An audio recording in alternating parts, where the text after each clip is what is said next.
What if everything you knew was a lie? What if you've been putting on your socks wrong this entire time? Or maybe you've been rinsing your mouth out after brushing your teeth, completely invalidating the point of feverishly polishing your mouth with fluoride. Now, those last 2 points have absolutely nothing to do with developer Atlus and publisher Sega's turn-based role-playing game Shin Megami Tensei V Vengeance, but the first one is key. This former Nintendo Switch exclusive RPG has finally spread out to PC and other consoles, complete with an entirely new route, additional mechanics, and other quality of life changes. Most importantly, can now shine at 60 frames per second, and the new story in Vengeance fixes some gripes I had with the original game. Tying into my first point, welcome to Dot, a sandy wasteland filled to the brim with cute, violent, and outright nasty demons. A battle between angels and demons has left the greater Tokyo area, well, let's be real, the entire world, in absolute ruins. And this is the place you will call home.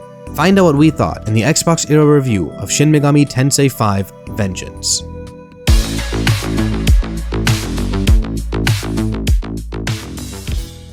Shin Megami Tensei V Vengeance is more than just a port to new platforms. True to Atlus re-releases, Vengeance builds on the original game and adds improvements alongside more content. Unlike other Atlus re-releases though, Vengeance splits off its new route as a choice in the very beginning of the game. A girl floating in space and time is fast asleep, and the game offers you its blessing as well as a warning not to wake her up, for the world will change for the worse. If the option scares you for some reason, don't worry, as the game will give you a giant text box after the fact, telling you the kind of choice you've made, so don't fret. And while this dialogue box insists that you ought to start with the game's original route, I'm going to suggest you do otherwise. Bear with me here. SMT V's story fills you into the shoes of a nondescript young man whose name you can freely fill in. Strange things are afoot in Tokyo, and it doesn't take you long to figure out why. After a day's work at Juin High, things are going awry, and you and a couple friends find themselves in a Tokyo that's been glassed for quite a while. Angels and demons are everywhere, and right as you're about to become demon feed, a gentleman by the name of Aogami comes to your rescue, with you fusing with him to become Nahobino. Demons get slapped, and you along with Aogami explore the barren wastelands of Japan. Dot is not an open world, it's more like an open dungeon, so to speak. There's way more freedom of control here compared to prior SMT games, as Nahobino can climb specific objects, run and jump fairly high, and has an attack radius of a cat swipe times 10. You'll need all of this to deal with a cluster of demons that hang about each zone throughout, along with other bits of exploration. Dot exploration is necessary, as you'll need to collect as much resources as you can get your hands on to not only deal with baddies, but to grow yourself and make money. Machas are your currency in this game, and boy are they extremely scarce this time around. Fusioneers beware. Amanozako, your floating companion, will also be of help, being your main point of finding random collectibles that will be useful for your journey. For a big dust bowl, Dot is really pretty. The sands glisten and gleam, and the scale of the world is gorgeous at what I can tell is a near 4K resolution on the Xbox Series X. 60 frames per second helps a ton too, and the frame rate holds up across both series consoles and any PC with a GPU from 2015 or onwards. Some of the old Nintendo Switch shortcomings are still present, such as the pre-rendered videos, but I can pardon them. Exploring said Dust Bowl is pretty fun at first, and there's a lot of cool side quests with demons, some serious, some silly, and the zones across areas in Tokyo and Shibuya are big enough that they serve their purpose. And the music that plays across these sandy dunes is simply fantastic. Kozuka, Tsuchiya, and Konishi have done a phenomenal job creating an alien tune that reverberates across Dot. Don't even get me started on the combat themes or the new tracks. Unfortunately though, exploring Dot gets a bit tedious later on. Nahobino can jump high, but apparently refuses to clamber onto objects that reach chest height unless there's a solid red flashing line to touch. This means you often have to navigate specific paths to get to where you want to go, which I feel sorta kills the freedom aspect Atlus might have been going for here. There are also no surprises, as anything remotely dangerous will be warned to you in advance, either through dialogue or a giant icon walking your minimap. And at some point you'll need to rely on your floating rat friend Zako to find shortcuts that'll get you access to other parts of the map. This can get tedious, as you'll only find these when her marker shows up on the map while exploring. Though you're incentivized to explore, unless you plan on finding every Memin or collect every item available on the map, you can explore just enough to be able to progress. Collecting those Memin nets you rewards from the local shopkeeper, Gustav, aka Funny Green Mocap Man, which calls to my collectathon nature regardless of rewards. Obviously, you'll need to put time into map exploration if you plan on getting stronger demons and going for specific endings, but I'm getting ahead of myself, so let me touch first on SMT's best aspect, its combat system. Shin Megami Tensei V Vengeance is a turn-based title where your party members are demons and your foes are nastier demons. At first anyway, because your goal once you start the game is to not beat up baddies. No, that'll get you nowhere. If you want to progress even remotely past Tokyo Tower, you'll need to befriend these demons. Getting them on your side is key to progression, as you'll have more strategies to work with, and most importantly, affinity and elemental attacks. SMT is a game where exploiting weakness and critical strikes is your best chance at survival.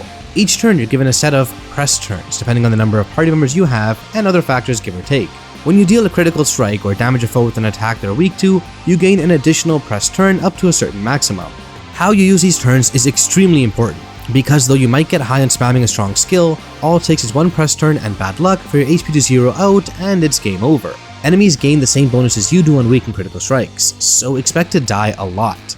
Now mind, Vengeance is an easier game than its predecessors. No beating around the bush there. Nocturne and 4 will easily shred you to bits without remorse early on, not just because of the combat system, but how those games structure their encounters. In comparison, Vengeance is quick to warn you of danger and even has difficulties that go all the way to casual. Though make no mistake, as unlike the recent Persona games, the lowest difficulty does not freely revive you on knockout. If anything, an enemy exploiting Nahobino's weakness even on casual difficulty is just as deadly as it is in any other difficulty mode. SMT V at the very least expects players to walk into encounters prepared, and to its credit, it's more than happy to help you. This weakness exploitation system is just as fun as it is in previous games. It's easily the best part of this game, especially when you take on a difficult fight with a great strategy. Recruiting demons is just as obnoxious as it's always been though. Remember how I said gathering them is a necessity to progress? Well, during encounters, you'll be given the option to talk to the demon or demons. Some conversations will go swell, and others will be really annoying. Real talk, none of your options matter. Just pick at random or if something's funny to you, because there's a good chance that option will work out, rather than if you just play the appeaser. Also, the cuter the demon, the angrier you'll get trying to recruit it. Sometimes demons might quiz you on another demon's appearance. Now this is a new one, and I really appreciated it, as a successful response here guaranteed a proper recruit. Thank Lucifer for that. So recruiting demons is important, but fusing them is required. This allows you to get new demons that you won't find roaming the overworld, along with passing on powerful skills to other demons that you might want to empower. The fusion system is great, because you can basically make your favorite demon take on powerful skills if you really put your mind to it. But as I said earlier, fusion is heavily reliant on your resources this time around. Dot exploration is necessary if you plan on fusing more than 2 times a session. And while we're on the subject of demons, there's now a little playground of sorts that you can enter and talk to your current party as well as those sitting in stock. Sometimes you'll get items out of your mates, sometimes they'll even level up their skills. Awagami in particular gives you free skill points whenever his event icon pops up, and you'd be a fool not to have a short talk with the absolute god. Now, a feature of this game is a Magasuhi system. Essentially, this is a bar that fills up during combat and as you explore the overworld, collecting shiny little orbs that heal you and the like. Once full, you can perform a special attack. There's a lot of different Magasuhi skills and even new ones that allow specific demon types to perform a special attack, akin to the system available in Persona 3 Reload. Sadly, the best Magasuhi skill is the very first one they give you. Free crits for a set period of time, regardless of attack type. In a game where press turns are so incredibly important, why would I use anything else? Really covering the combat system and its relation with the demons you can recruit and fuse would take a while. But what's important to know is that it's balanced, can be relentless and even ruthless, but it offers a lot of options and is a ton of fun. So Shin Megami Tensei 5's story is boring. All it really feels like it's doing is offering a setting for me to collect demons and fight. But the characters within it, and their lack of agency, no real narrative choices, and some awkward pacing of story beats make the original story about as bland as a chain store coffee. When I played SMT V on the Switch back then, I ended up skipping cutscenes past a certain hour just to get back to the gameplay. This time around, I thought I'd try the original route once more, but it didn't take me long to regret that choice. See, the characters you meet and get to know throughout the game, Tao, Atsuta, Dazai, they're not interesting. They serve as information dumps and never develop their own paths in the story, and notably, never actually serve a gameplay function either. Now take for example in Nocturne, where the human characters of the story are confused with the new post-apocalyptic world they find themselves in. But over time, they develop their own ideas on what they want this new world to be, and that influences your alignment throughout the game. The cast of 5 tries to do the same here, but I ultimately found it hard to care for the characters compared to previous SMT titles. So I dropped the main route and jumped right into the new one. Vengeance brings along a new character for the ride. Yoko is her name. True to every Atlus re-release, it's a new girl in town, but this time especially, I feel her addition and this new route are much more interesting. The cast can actually join your party this time, being more than just signposts. Yoko especially breathes life into Tao, who was the biggest victim of static character progression in the original route. You want my take? Don't bother with the original story. Go straight for Vengeance. Even in the face of world catastrophe, somehow this new route raises the stakes even higher. While some moments of the original journey are enhanced by her presence, I think you'd be better off diving into the new one regardless. Shin Megami Tensei V Vengeance is a great refresh of a game that I had gripes with back then. Besides the far more interesting Vengeance route, The additional quality of life changes, added mechanics, and greatly improved performance make Vengeance easily the best version of a great turn-based RPG, and it's great for returning players and an even better deal for new ones.